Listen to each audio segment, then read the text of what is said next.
영어 속담 중에 happiness is short-lived라는 말이 있습니다. 직역하면 행복은 오래 살지 못한다는 뜻으로 사람이 느끼는 행복이 얼마나 일시적인지를 잘 보여주는 말입니다. 하지만 사람은 그 짧은 행복을 맛보기 위해 살아갑니다. 산다는 것 자체가 고통스러운 일이지만 그 모든 고통과 애환을 짧은 행복과 기꺼이 맞바꾸려 합니다. 물론 세상은 그 짧은 행복조차 쉽게 내어주려 하지 않습니다. 잠깐 행복을 느낄라 치면 건강에 적신호가 들어오고 이제 좀 살만하다 싶으면 배우자의 외도와 같은 문제들이 행복을 앗아가 버립니다. 이스라엘 백성들의 출애굽 여정이 그랬습니다. 한 사람의 인생과도 같은 40년의 여정은 사람이 얼마나 외부적인 요인으로 인하여 쉽게 행복에서 멀어지는지를 잘 보여줍니다. 애굽을 탈출했다는 사실에 행복하다고 느끼다가도 배고픔과 목마름이라는 원초적인 욕구가 채워지지 않으니 금세 모세와 하나님을 원망했습니다. 출애굽기는 이런 상황을 우리에게 보여주면서 이렇게 질문하고 있습니다. 무엇을 먹고 마시는가가 행복의 조건이 될 수 있을까? 조건이 충족되면 자신을 행복하다 여기고 조건이 사라지면 금세 자신을 불행한 사람이라고 여긴다면 과연 그 사람은 진짜 행복을 발견할 수 있을까? 그런 의미에서 오늘은 출애굽기와 성경이 이야기하는 행복론에 대한 이야기를 하고자 합니다. 과연 성도가 지향해야 하는 참된 행복은 무엇일까요? 출애굽기 15장은 자신들을 구원하신 하나님을 향한 찬송으로 시작합니다. 1절과 2절을 읽어드리겠습니다. 이때 모세와 이스라엘 자손이 이 노래로 여호와께 노래하니 일러스되 내가 여호와를 찬송하리니 그는 높고 영원하오시며 말과 그 탄자를 바다에 던지셨음이로다. 여호와는 나의 힘이요 노래시며 나의 구원이시로다. 그는 나의 하나님이시니 내가 그를 찬송할 것이요 내 아버지의 하나님이시니 내가 그를 높이리로다. 그런데 이 행복이 과연 얼마나 갈까요? 400년간 노예 생활을 하다가 비로소 얻은 자유라면 최소 100분의 1인 4년은 가야 하는 것 아닙니까? 그런데 22절을 보면 그 기쁨이 채 3일을 가지 못했다고 합니다. 짧아도 너무 짧지요. 그렇습니다. 사람에게 가장 중요한 가치인 자유가 주어져도 사람은 3일이면 그 기쁨을 잃어버립니다. 당장 나에게 목마름과 배고픔이라는 결핍이 찾아오면 자유라는 고차원적인 행복을 주어도 그것을 감사하지 못하는 것이 사람인 것입니다. 그런 그들에게 오아시스 하나가 보였습니다. 광야와 사막에 익숙하지 않던 그들은 당장의 목마름을 해결하고자 그 물을 퍼먹었습니다.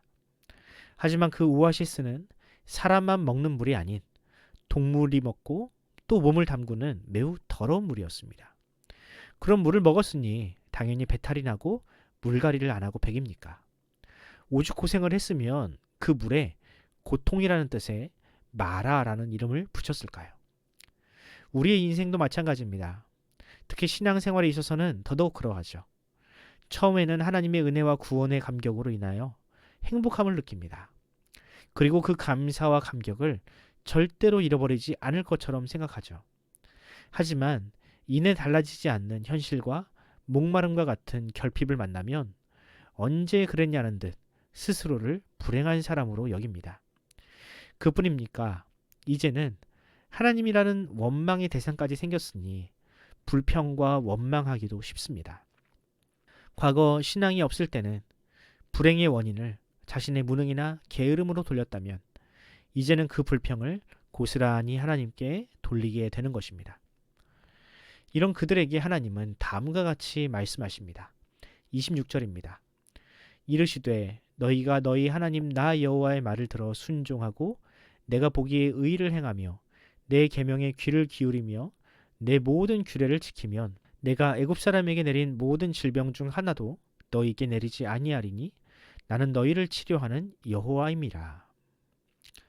하나님은 사람이 생각하는 조건적인 행복이 아니라 하나님께 순종함으로 얻는 행복이야말로 참된 행복이라고 말씀하십니다.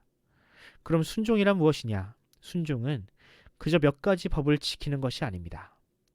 영원한 기쁨이자 원천이신 하나님과 동행하는 것, 하나님과 샬롬을 유지하는 것, 그것이 바로 성경이 말하는 진짜 순종입니다. 27절에 나오는 엘림은 바로 그 순종이 가져다주는 진정한 행복을 상징합니다. 12개의 물샘과 79그루의 종려나무가 있는 엘림이라는 오아시스는 마라라는 가짜 행복과는 차원이 다른 기쁨을 가져다 주었습니다. 사랑하는 성도 여러분, 하나님께서 광야 40년 동안 이스라엘 백성들에게 가르치신 것이 있다면 바로 이것입니다. 하나님을 떠나 불순종하면 너희를 기다리는 것은 마라라는 쓴물뿐이다. 겉으로 보기에는 멀쩡해 보이지만 결국에는 인생을 비참하게 만드는 마라에 속지 말라.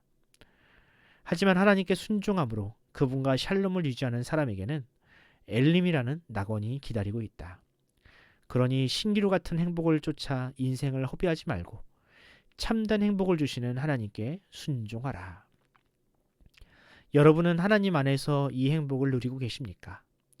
혹시 여전히 쓴물만 선사하는 가짜 행복에 매여 있지는 않습니까? 바라기는 우리를 위해 엘림이라는 선물을 준비하신 하나님께로 돌아가는 저와 여러분이 되기를 바랍니다.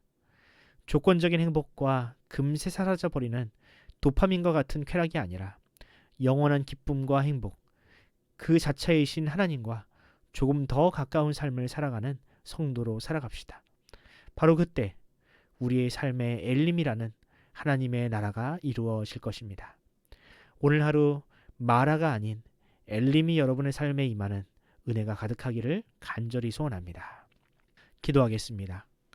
마라와 같이 고통과 거짓이 난무하는 세상에서 우리를 건지시고 엘림이라는 참 기쁨을 약속하신 주님, 주님의 은혜에 감사드립니다. 우리가 사는 세상은 눈에 보이는 것이 전부이고 나의 기쁨을 위해서라면 타인의 아픔에는 무관심해도 상관없는 것처럼 여기고 있습니다. 이런 약육강식과 같은 세상에서 어떻게 참 행복을 누릴 수 있겠습니까? 타인의 아픔을 발판 삼아 누리는 행복이 어떻게 참 기쁨을 가져다 줄 수 있겠습니까? 하지만 주님은 이런 세상에 십자가 사랑이 주는 행복, 희생과 헌신으로 타인을 행복하게 만드는 천국의 기쁨을 선물하셨습니다. 이제 우리가 그 기쁨을 회복하길 원합니다. 더 이상 마라의 쓴물과 같은 거짓 행복이 아니라 더불어 사는 참 기쁨을 회복하기를 원합니다. 주님, 이 땅의 교회와 성도들이 그 기쁨을 회복하게 하시고 마라의 쓴물만 가득한 이 세상에 엘림이라는 하나님 나라를 허락하여 주옵소서. 삶에 지치고 고달픈 인생들이 우리 믿는 사람들을 통해 그 생수를 맛보게 하여 주옵소서. 감사드리며 우리 구주 예수님의 이름으로 기도합니다. 아멘.